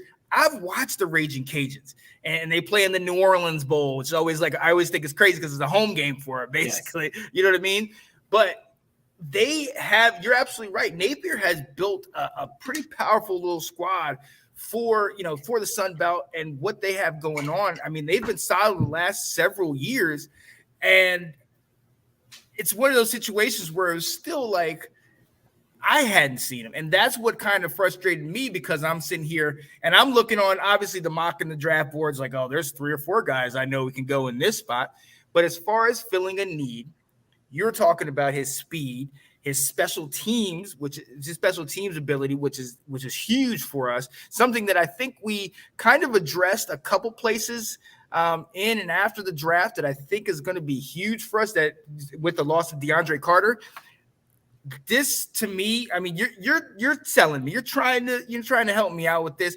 Still, I gotta see. Let's get the pads on. Let's get, because like when New England picking up Tyquan Thornton, fastest guy in the combine, but put some pads on the guy, because you could be Usain Bolt track fast, but it's different when you have pads, helmet, and the whole thing on you, and it's not just frontline speed. It's moving left to right, and we're gonna see what you got. So I want to see what he plays. I did not see him at all on my board at all. You know what I mean? Knew nothing of this guy. Nothing. All right. But like you said, that guy was saying this guy's got speed like he's got 2 rockets up his butt. So if that's what we get, and we get that speed, and anybody that can make my guy Troy Apke expendable, I'm gonna pay attention. I'm gonna pay attention to that guy. It's got to be a value pick right there. Oh yeah. Oh, without a doubt. Now, I am going to tell you, even after all of that, I'm still going C-. And the reason why I'm doing that is because until I want you to prove me different. I want him to get on the field and show me that he can ball out. There was a bunch of other picks, again, I had said that I had seen before, but I want him to prove me wrong. Hopefully, Percy Butler, man, shout out to you. Hopefully you dominate, you get on the field, you do what's necessary to earn your spot on this team. But I'm gonna go with my first thought. My first thought is C-. Hopefully you show me something, man. What do you think? So help me out with grades here, because it's been a very long time since I had to deal with pluses, minuses, and just plain old. So is a C- worse than a C? Nah, it's pretty much the same. It's me that's saying it's like on a number scale, because didn't it used to be like a B+ was 90 to 92, right, and A was 93, right? So then C+ is 80 to 82 or 80 to 83. So then C is up. It's like 78 to 80. Is what it meant to C. Or what was it? What would you say C+ was? Was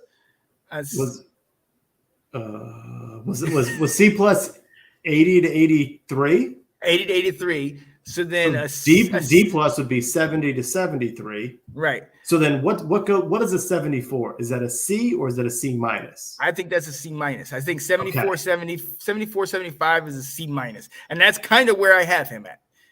Yeah. I have him, he's not a D, because anybody that's on that team, again, I've watched the University of Louisiana play a lot. So anybody that's on that team, I know kind of what Napier was building. I know kind of the quality of guys that he has over there. Definitely underlooked. And look, name alone is the reason why I don't know this guy. I mean, I'm sure he can play, and Chris Sims is shouting him out. That's great. But as far as for me, for A, not knowing who the heck this guy is, B, I mean, 4th round, we could have potentially gotten him in the 5th, in my personal opinion. And for C, it's just the fact that I just think there was better players at this place at 4th. at right here. So that's where I'm going. Yeah. Yeah. Would you, if we had gotten him in the 5th round, you might not have gotten Sam Howell. Yeah, that's true too. That's true No, too. I'm with you. I put a C down as well, Yeah. not knowing what So- the category was, but yes, I'm with you. I'm hoping, prove me wrong, Percy. Yeah. Be this year's John Bates. I don't know much about you. There's some measurables that I can look at and get excited for, but that's about as far as I can go when getting excited. But prove me wrong, please. Yeah, and that's what, and it's more. The pick is more for, give me something. Show me that what I'm seeing or what I'm sitting here thinking is completely wrong, because that just benefits our team. Yeah, you know what I mean. So shout out to you. We can go ahead and skip the next pick because, as we know, A++++++. 5th round, 144th pick, should have been the first pick overall. Sam Howell, quarterback, UNC, baby. Yes, let's go. Honestly, with this, I'm gonna go. Contrary to popular belief, I'm not going A on this one. I think this is a B. I think this is a B. I love where we got him. I love when we got him. But I don't think the need was there as much as maybe it should have been. We all talked about, we really don't see a quarterback going. Even coming to us, even in my most, exuberant, like, yes, I want this guy. It was still like, if we don't get him, I'm not going to be worried about that. So the fact that we did take him when we still potentially have maybe we need another wide receiver, maybe we need another lineman, maybe a safety. I'm still looking at safety or other positions that we might be able to fill in depth. I don't know how high they are on Heineke, and I don't know if he's just going to be coming in here to potentially be a 3rd string guy. Now, if they let him run and go back and forth and potentially go for that number 2 spot in the backup to Carson Wentz, or even see how he does it in training camp, let's go. Let's see what he's working with. But I don't want them to waste a pick if that's what if they don't have any real determination to keep this guy. Like, if they're not really trying to keep him and they're just like, we liked him and we'll see what he's got, but really we're getting rid. I'm not with that, So the whole Carson Wentz thing kind of messes with me. I love that we got this pick. Absolutely. The fact that he's on our team is A++.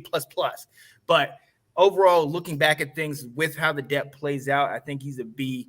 And I hope he's able to show up on the field. I'll ask you, what do you think, Will? I gave it a B+. Yeah. Because I think it's a great situation for him. Mm-hmm. The fact that he can come in and he's going to come in as the 3rd string. They've already said it. He's behind Heineke on the depth chart, but it's May. Yeah. But he has a chance to sit and learn for at least a year before his team he's on has to make a decision about quarterback. Are they keeping the guy who's going into training camp as the number 1, or are they having to figure something out? So I think this is fantastic. The message that just got sent. Yes, sir. Yes, sir. What up, Kyle? That got me all tripped up. All right. let me look at my notes so I can go again. Right. No, I think this is perfect for him. Yeah. Because I do think it'll be good for him to learn through a system, to sit and see what he can do. I also will say this. If his ceiling is a backup quarterback, that's still great value in the 5th round. Exactly. If you're drafting yourself a Colt McCoy who can come in here and win you a few games when you need it, that is a great use of a 5th round pick for a quarterback. Like, that's not, I don't think his career's a bust if he doesn't become an NFL starter. Right. I'm okay with him. And I say this because I love Colt McCoy, but I'm okay with him being our Colt McCoy for, as our quality backup to have, if that's his ceiling. I think we're seeing what's going to happen is, Heineke will leave after this year. Howell can either elevate to number 2 or potentially, if they see something, at number 1. I think it's also a great thing if he stays at number 2 and we keep Carson around. Like, that only means we did well there. Exactly. So I think there's very low consequences of this pick. So with that, there's no pressure on him. I think it was a great selection.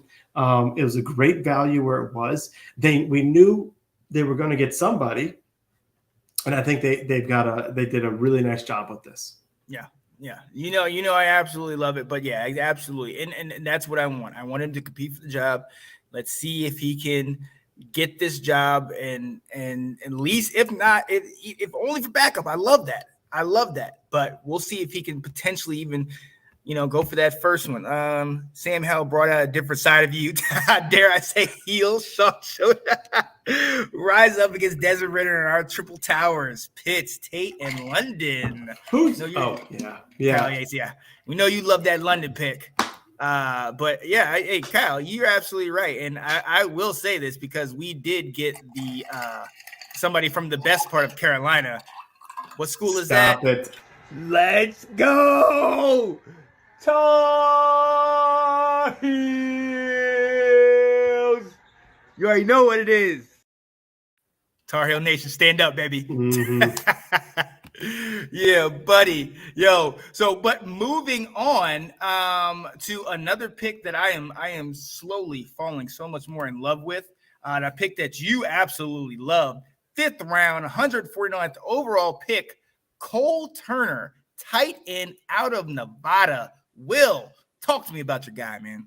6'7", pass catcher, wide receiver, and a tight end body. This is exactly what we could use, especially since we didn't get a chance to get Drake London early. Yeah. Okay. So we got another smaller receiver. And this is kind of I talked to you about like the philosophy of the mocks I was doing when I was going Jameson Williams and grabbing my dude Chiggy from Maryland was that type of tight end receiver. And that's exactly what we got. We got a smaller receiver. So now we got a bigger tight end who already can be matchup problems for linebackers or safeties covering him. We've got a quarterback who absolutely gelled throwing to his tight ends. He loves throwing to tight ends. I love this pick. Yep. He came from, he already had a good quarterback throwing to him. I just think this is the guy I'm most excited to see come training camp. Yeah. And I think he will definitely take the top. Give us the ability to take the top off the defense, running up the seams. I love this. And what he has as far as the ability to stretch the offense, we know that Bates is not separating from people. You know what I mean? But we have a sure-handed Bates. Bates can block. The only issue I have is they said this guy is not known for his blocking. And we do try to run the ball a lot, but with Carson Wentz, hopefully we will try to pass it more. And this guy is similar to, like you said, when Wentz had Goddard, when Wentz had his boy that we tried to get. You know who I'm talking about, the other tight end. Ertz, yeah. When you had those two guys running up the seams, he torched us all the time. We'd go slide to one side, and he'd go to the other. We'd shut down Ertz all game, and then all of a sudden we'd make a name out of Goddard because he's dominating the daggone show. Yeah. So this, I think, is a huge play, and more so because of the fact, and this is the reason why I give this a B+ because we absolutely needed somebody right now at this position that could potentially start day one. And with Logan Thomas, like we talked about, potentially not being able to start and not even not being able to start, but we don't want him rushing back. We know our history with rushing our star players back, and we're not interested in that. We don't want him to have a reoccurring injury. So now you have Robinson, who could potentially let Gibson fully heal as opposed to just being 80 to 90%. And now you have this where you got Logan Thomas, who we know is paid, who knows on contract. Get right. You've got your first slot, but let this guy come in and he's got that same size. He's got great hands. This is what we needed. And he played with Carson Strong. You know, for those of you who don't know, Carson Strong, who's actually, we'll talk about later, didn't actually get picked up in the draft until after the fact. Carson Strong was a solid quarterback, one of the best in the country, in my opinion. Mm-hmm. So this was one of his number one guys. I love this. I absolutely love this. Yep. I gave it a B+ too. That's exactly what I got. I think there's high upside with this guy. It does a lot to be excited about. Oh yeah. So I'm interested. Definitely high. Definitely a lot more excited than I was when we heard John Bates last year, where I was just like, okay. Yep. So after that, and the fourth and the the third and the fourth? That was the fifth round. But the third and fourth were compliments of the trade with New Orleans. Mhm. So then we had the 2/5. Now, actually, we also had another 4th where we traded. Who did we trade with? With Carolina. Carolina. And that's when they got your boy, or one of the guys you were looking at. Mhm. Yeah, And Penn then State linebacker. I could have gone a whole Penn State draft here. I could have gone Dotson, Brisker, and Brandon Smith, and I've been happy. And we would have been good, right? Yeah. The Washington Nittany Lions. I mean, come Uh-huh. on now. So we didn't have anything in the 6th. Moving down to the 7th, the only time we got any kind of depth on the offensive line with the 230th overall pick, we picked Chris Paul, the guard from Tulsa. Will, don't know much about this guy. Me neither, but I'm of the philosophy you should draft an offensive lineman every single year. Period. So that you've got guys to develop, you've got depth, everything. You got guys that are going through your system, your way of teaching. I saw he's a big body. Mhm. I don't know if he played outside because I heard someone say he's going to slide inside, so maybe he did. To be a guard, but he played alongside the Cowboys' first-round pick. Yeah.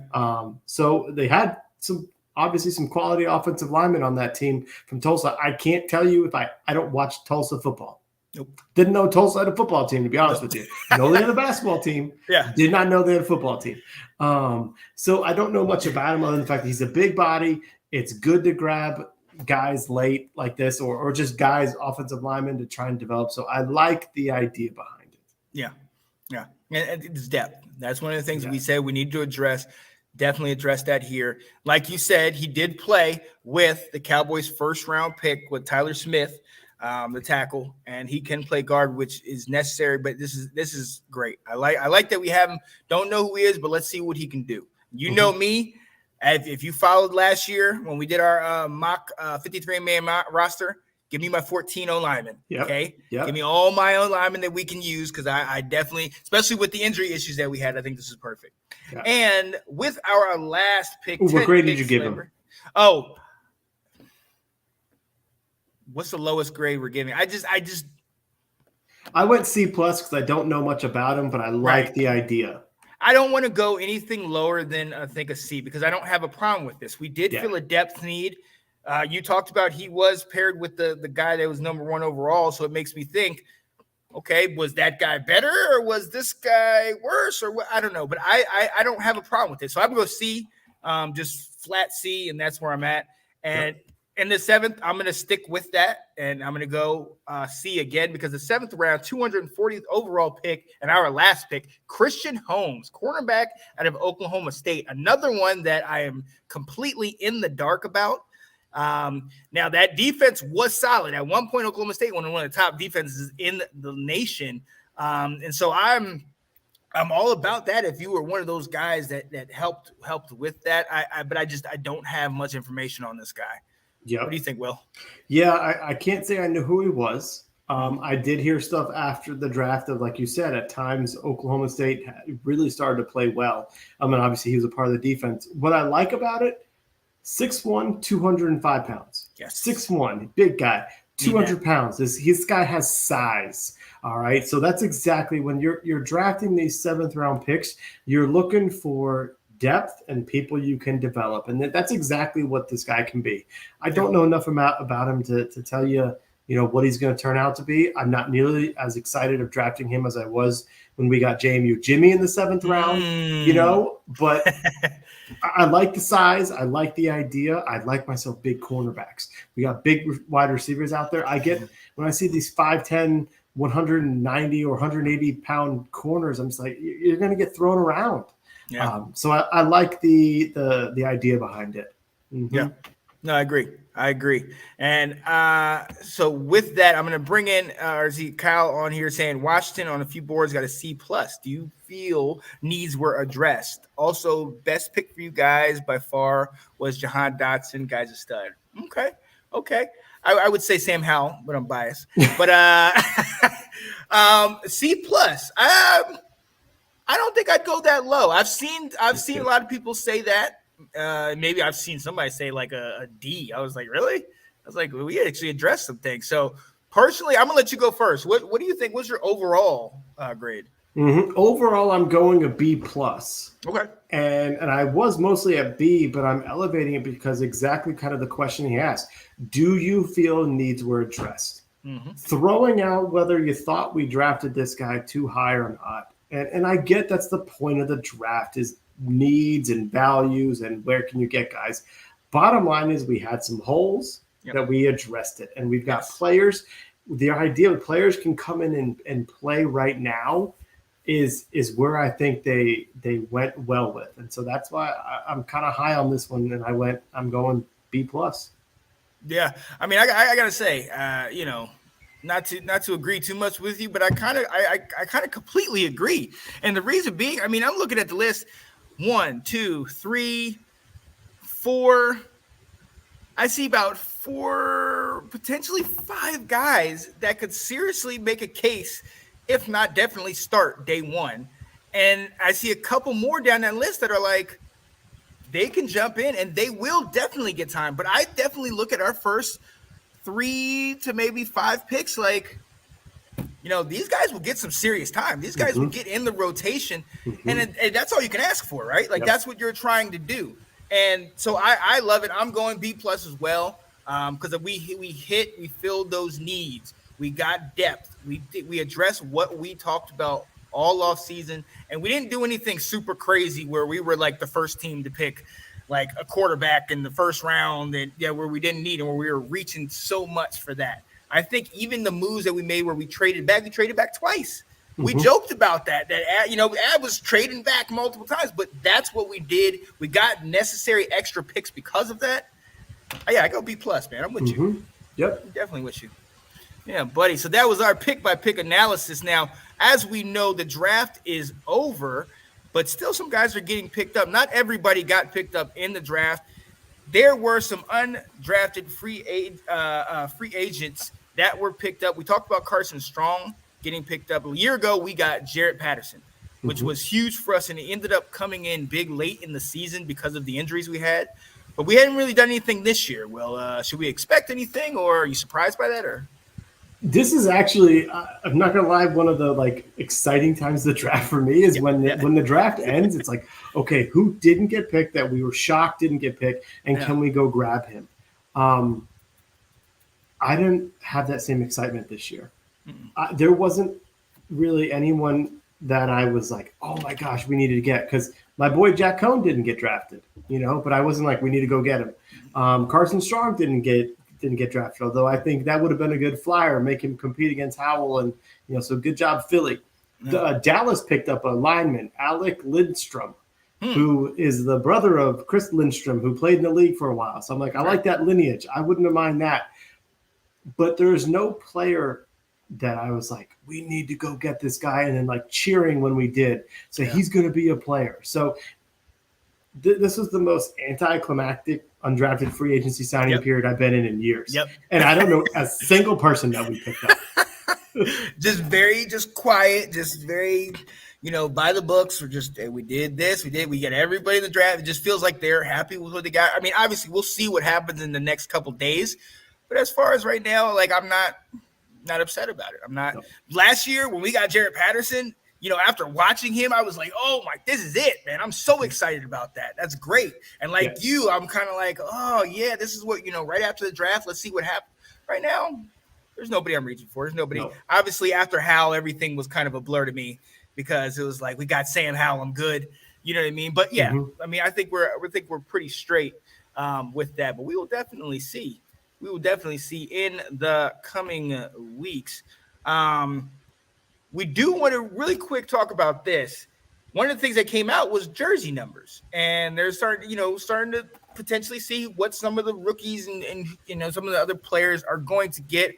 As we see, Sam Howell, 14th overall pick. Fedarius Mathis, number 90, or not 14th overall pick, number 14. Fedarius Mathis, number 98.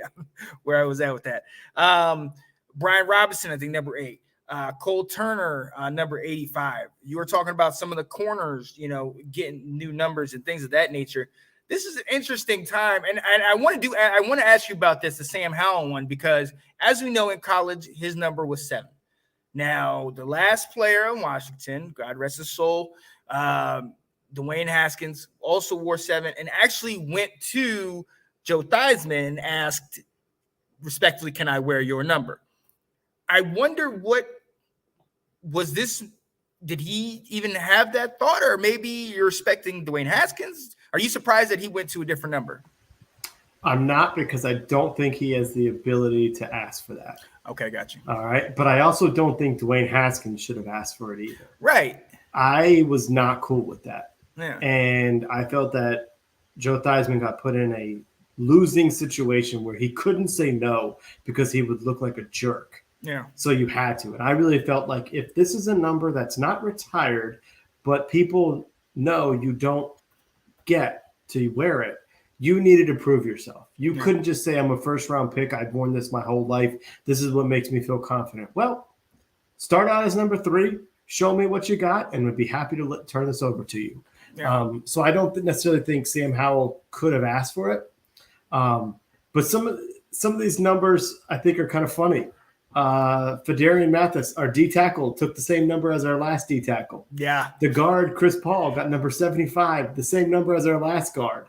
Yep. So it's like, and Sam Howell, that's a good number for a quarterback. I've got good memories of a number 14 in a Washington jersey. So I can go get my Brad Johnson Redskin jersey now off eBay. Very true. Right. I will say this. All right, so here's maybe it's a question to you. I would have been fine if he wore 7. So I said, like he shouldn't have asked for it. He's not ready. I'm okay if the team unretires every single jersey out there. And that includes Sean Taylor. Because nobody wearing a jersey to me is a Redskin. It's a Redskin, absolutely. So now you're a Commander, so start fresh. Yeah. I don't see 28 out there on the Commanders and think Darryl Green. Right. I don't. I think brand new player. Right. Like if Landon Collins re-signs with Washington, be 21. That's the number you wanted. I would happily give that to you. So I wouldn't have a problem if Sam Howell comes in and gets number 7 as a Commander. I'm okay with them unretiring. They're not going to do it because people would be in an uproar. Obviously, right. But those were Redskin numbers. We're no longer Redskins. Open it up. Let them be whatever they want, in my opinion. Oh, absolutely. Absolutely. Now, I have a different opinion on 14. Now, I agree with your thought about him maybe not going to Theismann on that. And look, earn your keep, and then maybe we can talk about that. But when I see 14, I don't see Brad Johnson. Unfortunately, the only 14 I see is Neil O'Donnell. So when I saw 14, I was like, no, those 2 interceptions in the Super Bowl. No, I can't. But, we'll see, man. You can make your number, you make the number does not make you. But I completely agree with that because of the fact that, look, it's not even like we're the football team anymore, which you can at least try to pair with the Redskins. We're 2 names removed for them. We are the Commanders, a completely different team, completely different uniforms. Hey, let's start it over. The design changed. Right. You're right. Football team kept the same design, but no helmet. Right. Decals. So that jersey looked the same thing as what Darryl Green wore. It doesn't anymore. So let them wear whatever they want. Yeah. Yeah. Why not? Let's see. Hey, maybe it'll help them move on, get some success this year because we need big things. But at the end of the day, I'm liking the draft. Now, the draft is over. And as we've seen, there's a lot of stuff coming, rookie minicamp, rookie training camp, and minicamp, and all these things are coming up soon. But our coach made a interesting statement pre-draft, and we both kind of were turn our nose up like, what? He said that the free agency period doesn't really start until after the draft, as we saw with the signing we made. I believe it was yesterday, getting Trey Turner. Like right after the draft, we ended up picking up help on the O line. Should we expect some big moves now? Is this when all the fireworks happen, or is it just slow and steady? It's probably going to be a little more slow and steady. We did jump out of the gate pretty quickly. We were the second team to sign a starter or potential starter, with New Orleans getting Honey Badger. This is great. I love it. This guy started for Pittsburgh last year. He's what, a 5-time Pro Bowler? I did not know that. Yeah. He came from the Panthers, so he follows along the line of the Commanders. Yep. But I will say this. This is my one time where I'm okay with following that, because you've got the offensive line coach that came from Carolina, who's done a tremendous job. John Matsko may be our best position coach. And if you picked up Andrew Norwell and Trey Turner, guys he's familiar with, know how to block in his scheme, what is the problem with these guys coming from Carolina? That's actually a plus in my opinion. Right. You know, and this sort of explains why did we go get Mathis in the second round? Why did we go get Butler in the fourth round when we could have been drafting offensive linemen? Yeah. Because in their mind, this happened so quickly, they must have had this agreement in place or told Trey Turner, you know, we're coming after you after. Because now that the draft is over, this is something I learned. I didn't know this. Every pickup now does not go against your future compensations. So we talk about Daron Payne, and if we were to lose him next year, we would get a comp pick of a third rounder in 2023. But if you're active in free agency and sign something equivalent to a Daron Payne or to equivalent to what could be a third round pick, you lose that. So if you're active, you lose those picks. Yeah. These signings don't factor into it. So you can go get a Honey Badger. You can go get a Trey Turner. You could go get one of the linebackers. You could go sign Landon Collins, and it's not going to affect your future draft pick in the next year. And so I think that is a little bit what Ron may have been meaning without saying it, and which is why I think Honey Badger got signed quickly after the draft. Very quickly. Because this was in place. And I think some teams knew, hey, we can sign you later, and then this isn't going to hurt us at next year's draft. Right. And he knew I can sit back and wait. I can wait a little bit. I know I'm getting signed, that type of stuff. So I love the Trey Turner signing. Oh yeah, and I mean it definitely fills a need. We talked about it. O-line is a huge place. And now Norwell, Turner, guys that have played the game. You got Cosme out here. Like we are making moves in the right direction. Moves to protect our investment, as in Carson Wentz, because we know we have to keep him upright. Now we have the backfield. Which is huge, because one thing that we definitely learned when he was with the Colts, if you have a stout running game, that will definitely hide or at least disguise some of his maybe his ailments, some of his lesser sides of some of his issues that he might have. So I think this is actually everything that we did. It seemed like we all went in a certain direction. This is what we're doing. We're building up. We're giving you depth. We're giving you help. Here we go. So it's not going to be on the team if it falls through. Now it's more on Carson. What do you have now? What are you doing? And I think this is huge right now to get him. I love it. I love that we got Trey Turner when we did. Like I said, 5-time Pro Bowler, been around the block, been worked with these guys. And Nathan said, what's the salary cap at this moment? I don't know. But if you also saw from some of the Honey Badger signing and people saying, I don't really know what the salary cap is or what it means, because they figure out ways to fit guys in. Cap is a lie. Yeah. There it goes. I don't know what it is, Nate. If you can check that out, definitely let us know. But yeah, so yeah, interested to see how it pans out for the rest of the draft. But hey, for the rest of the free agency, but the draft. We just signed some up today. Yes, we did, Will. Who did we sign? You tell me, who did we sign? We didn't sign my guy Chad Beebe. That's for daggone sure. We did not. But we signed another young, speedy wide receiver possession guy that played at University of Cincinnati, Alec Erickson. Played at Carolina a year ago. Where did he play? He played at Wisconsin in college? He's a Badger. He's a Badger. I didn't know that. He's a Badger. Yeah. But he's been with Cincinnati. He was with Cincinnati for 5 years and then with Carolina last year. Yeah. Don't know this guy. Didn't know a whole lot about him. But what I did learn when looking him up was he was a punt returner for the Bengals. And we did not sign DeAndre Carter. Yeah. And I know Jahan Dotson can do some returning. So maybe they're looking at here's one or two guys who might be able to, because you don't necessarily want to have your starting wide receiver fielding punts and kickoffs. And so who knows, maybe this guy fills a little bit of a role there. I'm not sure. And that's key. That's huge right there, because if you notice that Percy Butler, he's a special teams, monster. Jahan Dotson, like you said, can get some special teams help. Now getting Alec Erickson to play at this position. DeAndre Carter gave us a touchdown, and he gave us a threat at that position while also being a solid wide receiver deep into the season. This is something that I really like that we addressed this year. I mean, we got Cheeseman, the long snapper a year ago. I like that we're kind of addressing special teams because if you saw in the San Francisco versus the Green Bay game, special teams is key. It can win a game for you, can make or break a game for you. So this is definitely a big move as far as that. Outside of that, he's not Chad Beebe, so I don't care about him.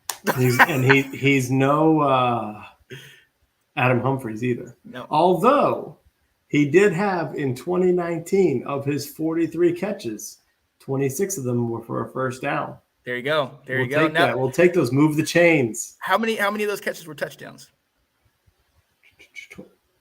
0. He doesn't know how to get in the end zone. Get us down to the 1 and get out of the game. All right. Get out of the game. I said he makes first downs. I didn't say he get you both. Right. I'll take it. Get the first down, come off the field. There we go. Hey, I'm with it, man. I like it. And again, we'll see what happens in the coming weeks with these free agent signings. But at the end of the day, I have to say I am a lot more satisfied this year with the draft than I was a year ago. A year ago, some of those picks had me saying, like, what are we doing? Now, they panned out a lot better. In hindsight, obviously, it's 2020. But Bates, we did not see. We didn't see him come and do. We didn't see Jamin Davis not doing much of anything for it. Like, we expected something out there, but he was extremely raw, and that was frustrating to us. So, Forrest, another guy who is he just played special teams. Like, we really did not see a lot of these things. Unfortunately, De'Ami Brown didn't show, and looking at that pick, one. Right, looking at those picks and looking how right now, I feel a lot more confident in the picks that we made, and going into this season, I feel a lot more confident with that. But again, we will see once the ball, the cleats and the pads get strapped, everything's ready to go. Once they start snapping the ball, then we'll see what really this is all about. But I'm excited. I will say that. Say that. All right. Well, yes, we have got to let you go. Ladies and gentlemen, we are so glad that you were able to sit here with us. I want to see really quickly, Alex, are you still with us, man? If you're still with us, I told you I would show you this early. I don't know if you were I don't know if you saw it early, but I'm gonna go over really quick one of the best moments of the draft, and then we're gonna go ahead and let you guys go. My name is Sean Spencer. You see this guy over here, Mr. Will Kramer. Appreciate you guys. Alex, hope you like this, man. Bro, our pick is in. Okay, here we go. Come on. All right, come on. Somebody's a white woman coming out. Oh shit. Okay. Cause Sam Howell's mom. Come on. Sam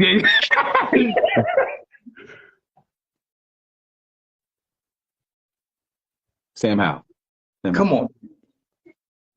We got it. Let's go.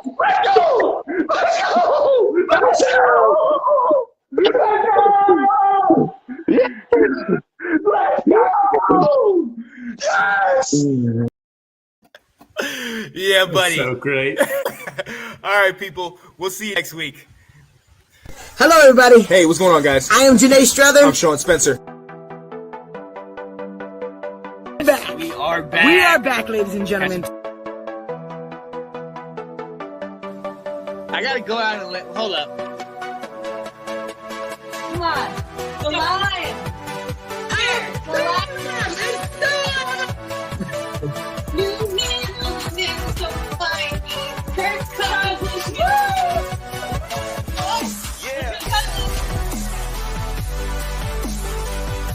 All right. I am Janae Strother. I'm Sean Spencer.